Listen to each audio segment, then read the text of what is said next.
con el objetivo de formar y promover precisamente el carisma de la danza, no solo dentro de la renovación carismática, sino dentro de la Iglesia Católica en la nueva evangelización. Así que hoy tenemos un invitado muy especial, nuestro hermano Juan Bedoya, un gran hermano, un gran líder de la renovación carismática de Colombia.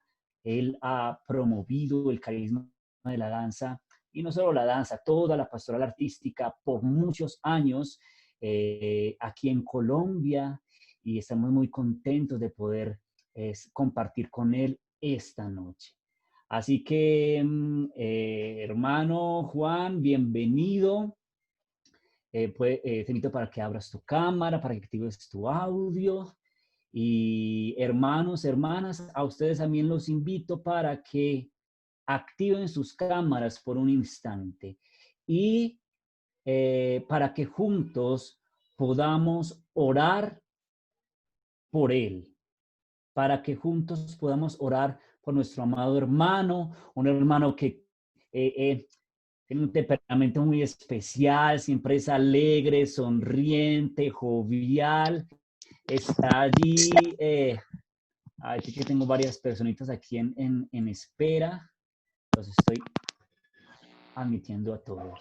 Así que no tenga miedo, no tenga miedo usted que viene de Costa Rica, de México, de República Dominicana, de Venezuela, del Perú, de Colombia, sus distintos departamentos. Active su cámara que queremos ver su hermoso rostro. Amén. Porque tú eres reflejo de Dios. Ahorita mientras el hermano Juan se conectaba, él decía, quiero que lo vean a él, no quiero que me vean a mí. Esa hermosa pintura que está allí en el panel del hermano Juan Bedoya. Quiero que lo vean a él. Y decía, amén, porque además recuerda, hermano, que tú eres reflejo del Señor. Y citaba a Santa Teresa de Ávila, que en uno de sus poemas dice, alma, buscarte haz en mí. Alma, buscarte haz en mí. Tú y yo somos reflejo de Dios, y como somos reflejo de Dios, entonces danzamos para su gloria, siempre sonrientes, alegres. Amén. Yo me pongo un poco triste, hermano Juan, cuando veo a ministros de danza que son con unos rostros de, ay, Dios mío, no, una seriedad, no transmiten nada.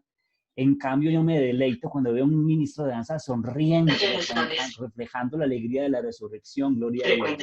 Así que, hermano y hermana, pues ya no le voy a rogar más que abra su cámara. Si usted quiere, abra su cámara. Yo lo invito y lo motivo para que abra su cámara. Solamente es un instante para orar por nuestro hermano Juan Bedoya. Así que lo invito para que iniciemos en el nombre del Padre, del Hijo y del Espíritu Santo.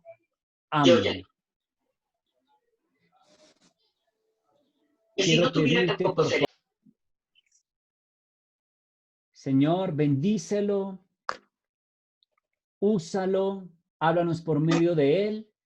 Virgen María, bendice a tu hijo Juan, abrázalo, Virgen del Carmen, y que él pueda glorificar a tu hijo y hablar en su nombre. Amén, amén, amén. Bienvenido, hermano Juan. Hermanos y hermanas, bienvenidos y bienvenidas. Ahora los invito a que desactiven sus audios, desactiven sus cámaras para que demos paso a esta experiencia maravillosa. Les cuento que más o menos a las 8:30 se cerrará esta transmisión y abriremos una nueva transmisión con el segundo link, el cual compartiré en el WhatsApp y en el Facebook para que estén pendientes, ¿ok? Sin más preámbulos, iniciemos. Amén, hermano, muy buenas noches. Me alegra estar con ustedes. Les mando un abrazo gigante en el nombre de Jesús y doy gracias a David que me haya permitido compartir con ustedes este espacio. Estamos con este gran proyecto que el Señor ha inspirado a David, Dancing For God Catholic. For God Catholic. Y esto tiene una dimensión bastante grande, ya lo hablábamos con David, y es involucrar a la Iglesia Católica en un ministerio que sabemos está muy relacionado con el movimiento de la Renovación Católica Carismática. Es una expresión artística que sabemos incluso ha llegado a procesos de parroquias juveniles, pero que no puede perder esta fuerza de lo que la inspira, que es la parte carismática, la parte de esta renovación católica carismática que nació en 1967 más o menos, y que nos permite a nosotros vivir una fuerza del Espíritu. Yo te pido por favor que me permitas que me escuches y que nos dejemos llevar por este momento en el cual ya lo encomendamos en manos del Espíritu. Y te pido que cierres tu micrófono para que podamos no dispersar a ninguno de los compañeros que está aquí con nosotros. Y tengo entendido que muchos de ustedes están vinculados a ministerios de danza, pero otras personas apenas están iniciando. Si tú estás iniciando y estás en este lugar es porque tienes un llamado del Señor a ser parte de un proceso de enamorarte más con Jesús a través de la danza. La danza no es una expresión de venga, yo la hago porque me muevo muy bien y bailo muy bien salsa o bailo cualquier ritmo. Esta es una consecuencia del encuentro personal con Dios que se expresa a través de la oración del cuerpo y que tiene unas dimensiones carismáticas profundamente que hay que inspeccionar dentro de la renovación carismática y dentro de la ejecución del Espíritu. Yo soy uno de los que defiendo que la danza es un carisma, que como carisma hay que orarlo, hay que discernirlo, hay que pedirle al Señor. No es simplemente el hecho de que yo me aprendo unos patrones de danza y que yo me aprendo quizás una coreografía y entonces ya estoy hecho para danzar. Quiero decirte que no. La danza es un carisma, como los carismas que en la renovación se expresa. El carisma de la oración, el carisma del servicio, el carisma de la jerarquía, de gobierno, de un cargo de gobierno en una comunidad, el carisma de atender y de servir a los enfermos, un carisma como por ejemplo de orar a través de oración de lenguas, orar a través de la experiencia de sanación, del don de ciencia. Esta es una experiencia que nos permite a nosotros corroborar que la danza es un fruto del Espíritu Santo. Y por eso te invito a que si estás aquí y estás viviendo este proceso, pues permíteme enrutar lo que te voy a decir a partir de este llamado. Que empieces a discernir este carisma maravilloso de la danza, para que tengas realmente en tus manos, tengas ese don y ese don se avive a través del servicio para la comunidad, para la asamblea, en los momentos de oración. Porque grandes testimonios de la danza he podido confirmar a través del poder del Espíritu Santo. Ya David lo decía, quizás llevo muchos años dentro de la renovación, sirviendo, y recuerdo que en Cali tuve mi llamado al carisma de la danza, en el Congreso Internacional de Adoración y Alabanza de Cali. Y relaciono Cali porque ustedes en la reunión pasada tuvieron la presencia de Laura Marién, quien es la líder del servicio pastoral artístico de la Renovación Católica Carismática de acá de Colombia. Y con ella hablaron de algo muy especial que es una cartilla que nosotros hicimos, un equipo de líderes que lo hicimos 4 cartillas que aún no han salido en la renovación, pero que están posibles a salir, y es una primera cartilla que tiene que ver con la conformación de la pastoral artística dentro de las comunidades y los grupos de oración. Segundo, el carisma, una cartilla para discernir y formarnos en el carisma de la música, otro en el carisma del teatro y otro en el carisma de la danza. Y estipulamos que esa formación se hacía durante un periodo de tiempo a través de 5 dimensiones, y ustedes ya las hablaron: la dimensión eclesiológica, la dimensión neumatológica del Espíritu Santo, la dimensión de desarrollo humano integral, donde tocaba la parte humana y psicológica de los artistas, la dimensión técnica, que implica aprender una técnica para hacerlo con maestría, como dice el Salmo, y una dimensión pedagógica, que implicaba también cómo dictar estos talleres y estas cartillas. Hoy nos vamos a detener en la dimensión eclesiológica y vamos a estudiar, porque me ha pedido David, que compartamos la carta a los artistas. Es que con esto queremos invitarlos a los artistas de la renovación a que nos metamos en el pensamiento de la iglesia, en el pensamiento del magisterio. Nosotros, incluso yo siempre lo doy también como testimonio, tenemos que inspeccionar lo que dice la iglesia frente al arte para que lo sepamos nosotros canalizar dentro de la renovación.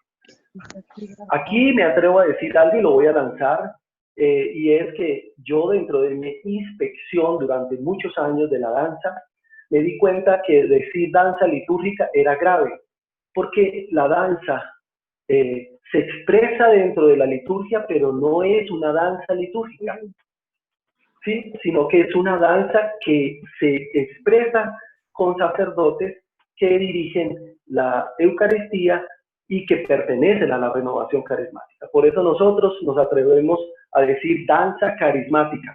¿Por qué? Lo voy a decir como ha pasado en Medellín y en Bogotá. Y es que muchos sacerdotes pusieron el grito en el cielo porque no hay una danza litúrgica.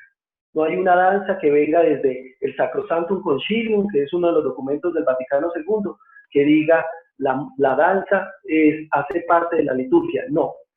Si usted no danza en una Eucaristía, no la afecta ni no la afecta. Ni la deja afectar ni la afecta como tal. Que usted dance en la Eucaristía no le agrega ningún valor. Como por ejemplo la música. Ustedes recuerdan que la Sacrosanctum Concilium sí dice qué música se tiene que utilizar. Y quizás ustedes la han estudiado. Entonces dicen que la música gregoriana, que la música que tiene que ver con ciertas características del desenvolvimiento de la estructura de la Eucaristía. Pero la danza es más bien llamada danza carismática. Pero dentro de la danza como expresión artística, nosotros estamos llamados a algo especial dentro de la iglesia. Y eso les voy a compartir. La carta a los artistas.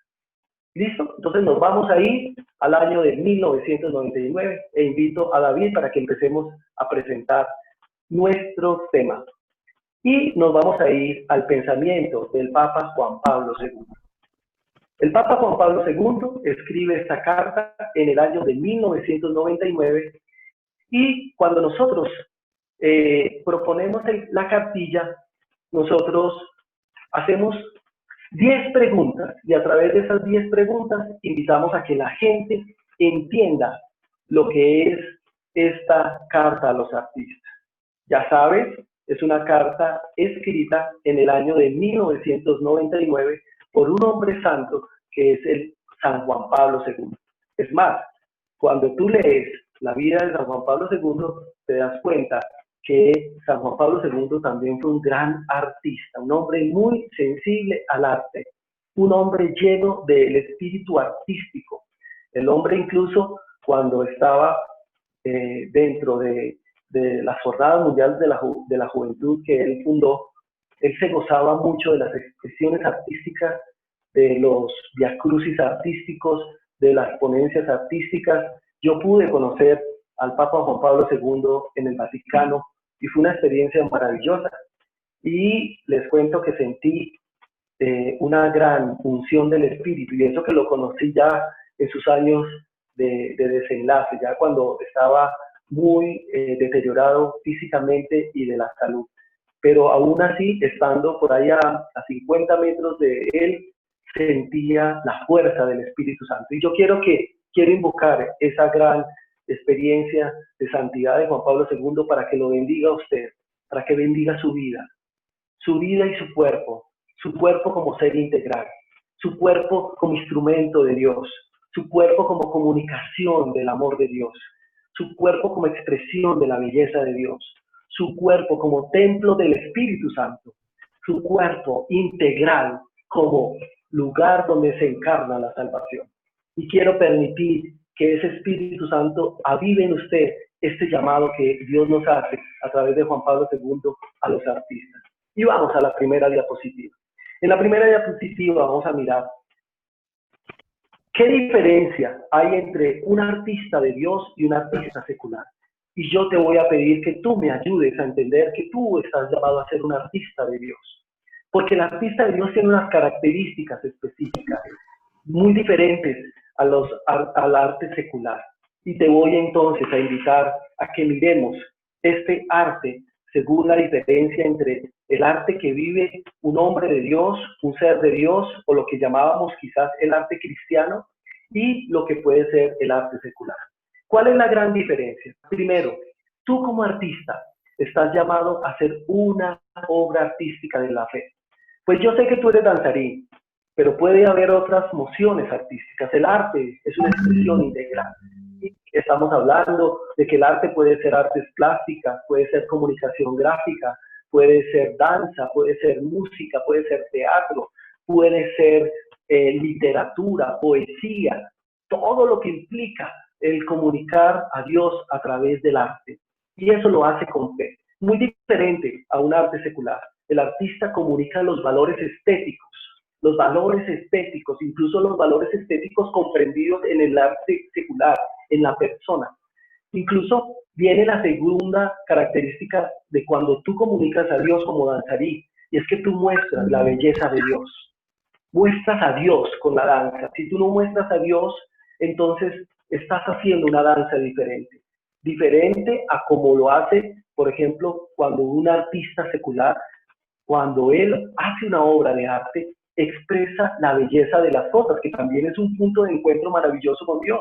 Incluso el mismo Juan Pablo II dice que todo arte auténtico puede conducir a un nivel espiritual. Pues claro, el arte toca la parte esencial del hombre, la parte interna, pero cuando este arte está lleno de Dios, de la fe, del evangelio, de la palabra, del poder del Espíritu Santo, pues hace obras más grandes, como las que hizo el Espíritu Santo con Jesús cuando él caminaba con sus apóstoles y anunciaba el reino. La tercera característica de un artista de Dios es que cuando él expresa a Dios, él tiene que contemplar a Dios. Por eso tiene que entrar en una profunda intimidad con Dios. En cambio, cuando un artista secular hace una obra, él conduce a la sensación del placer, despierta el placer, despierta los sentidos, despierta quizás despierta el líbido, despierta sensaciones, sí, pero cuando esas sensaciones son canalizadas en los valores de Dios, pues imagínate, la gente va a sentir el profundo amor de Dios. Si estás entendiendo cuál es la diferencia, que cuando tú eres artista de Dios, por ejemplo, un artista mueve el corazón del hombre para el encuentro personal con Cristo. En cambio, el arte secular mueve el corazón del hombre ¿para qué? Para que le den fama, para tener poder, incluso para despertar otras sensaciones. El artista de Dios vive un proceso discipulado a través del arte. El arte es una manera de ir configurándose con la palabra y con el evangelio. Por eso tiene que contemplar, tiene que leer la palabra, tiene que leer el evangelio. En cambio, un arte secular no necesariamente lo tiene que hacer. El arte secular quizás estudia arte, tiene títulos académicos y sigue acumulando quizás un proceso de crecimiento en las obras que lo hace famoso como Botero o como otros artistas que hacen arte secular. Otra característica del artista de Dios es que su vida es una obra de arte en las manos de Dios. Y cuando el artista siente eso, entonces cuando hace y crea una obra de arte, proyecta a ese mismo Dios. Y eso es lo que necesitamos. En cambio, el arte secular, no, el arte, una obra de arte de una persona secular expresa la personalidad del artista, expresa lo que quiere comunicar el artista. ¿Sí? Ahorita los códigos de valoración del arte han cambiado mucho, como ha cambiado el ser humano. Entonces, dice que el artista comunica las epifanías de Dios, las manifestaciones de Dios. Por eso la carta a los artistas empieza con una dedicatoria muy linda. Dice, a todos aquellos que a través de las inspiraciones de Dios comunican al mundo las epifanías del amor de Dios al mundo. Y a eso estamos llamados como artistas de Dios. David, por favor, dime acerca del tiempo. David. Sí, Juan. Hermano David. Sí, Juan, nos quedan aproximadamente unos 6 minutos para abrir la otra sala. Bueno, hermanos, entonces terminemos esta primera pregunta. ¿Qué diferencia hay entre un arte secular y un artista de Dios? Y te vamos a invitar a que si se cierra la sesión, por favor, tú vuelvas a vincularte a través del link que te va a enviar David. Listo, bien sea por Facebook o por WhatsApp. Vamos a terminar con la última característica del artista de Dios. Un artista de Dios conoce la palabra de Dios. Es un hombre o una mujer de oración, por lo tanto, también vive los sacramentos. Y hay algo muy importante, vive en la comunidad de creyentes que le ayuda a crecer, a configurarse con Cristo. Cuando el arte es secular, tú sabes, no importa. Normalmente la vida del artista secular termina pues se estudia, se aprende técnicas, es una vida bohemia, se cae en un despilfarro de dinero, de fama, de reconocimiento, se cae en la depresión e incluso se tiene un vacío y una soledad muy grande. No estoy diciendo que el arte secular sea malo, no, porque vuelvo y te digo, si el arte es auténtico siempre va a llevar al hombre a una elevación de su ser. Pero cuando tú eres un artista de Dios y tienes estas 8 características que te acabo de decir, tu arte va a ser un arte poderoso. Vas a ser un artista lleno de Dios, que comunica el poder de Dios a la gente y que genera un impacto, como lo hizo Jesús con aquella comunidad de creyentes. ¿Listo? Vamos a la segunda pregunta. La segunda pregunta que nosotros formulamos para asimilar esta carta a los artistas es: ¿por qué un artista es imagen de Dios creador? ¿Por qué un artista es una imagen de Dios creador? Y aquí va la segunda diapositiva, David, y dice que se basa en el texto de Génesis 1:31, y dice que Dios, la Trinidad, Dios cuando creó, todo lo creó bueno. Y este bueno va a ser un adjetivo calificativo que le da la posibilidad de que sea algo bueno y bello. Y esa belleza tiene que ver con Dios. El Papa Juan Pablo II, en la Carta a los Artistas, nos va a invitar a que siempre que hablamos de la belleza es porque nos referimos a Dios, pero tiene que ser con B mayúscula. Belleza es Dios. Y esa belleza es la que nosotros los artistas tenemos que contemplar para saberla comunicar. Y un artista es imagen de Dios creador porque así como Dios crea, en la carta a los artistas se dicen que los artistas somos artífices. ¿Qué es un artífice? Un artífice es quien utiliza algo ya existente, le da forma y significado. Nosotros no podemos crear, pero sí podemos recrear, ser artífices. Cuando hacemos una obra de arte, cuando hacemos una obra musical, cuando hacemos una pintura, cuando hacemos una obra de teatro, que la creamos, que viene de la inspiración del Espíritu, ahí estamos siendo artífices de algo en el cual le damos forma y significado. Y si esa forma y significado tiene una trascendencia, una conexión con Dios, se vuelve en algo supremamente poderoso. Nos dice que Dios se revela a través de su Hijo Jesús y que el artista de Dios también en su obra de arte revela su ser de imagen y semejanza de Dios. ¿Sí? Recuerda que al ser imagen y semejanza de Dios, nosotros tenemos en nuestro interior esa belleza, esa fuerza de Dios que nos permite ser buenos, ser santos, ser perfectos, como Dios es perfecto. Estamos llamados a eso. ¿Sí? No creas que incluso el pecado pueda negarte la posibilidad de que tú seas llamado a ser santo. No. Hay veces la obra del demonio es hacernos creer que la imperfección y el pecado no nos permite a nosotros contar con la santidad. Pero no. Justamente cuando somos más débiles es que más nos tenemos que adherir a Jesús para ser santos. Y eso es lo que necesitamos. Entonces, así el hombre artista revela, como se reveló Jesús y se encarnó, revela a Dios en la humanidad, revela a Dios en el mundo. Y es imagen de Dios también creador, porque Dios tiene una misión, la misión de salvar al hombre y a la humanidad. Y el artista, con su obra de arte, se convierte en las manos de Dios. Cuando tú danzas, cuando tú cantas,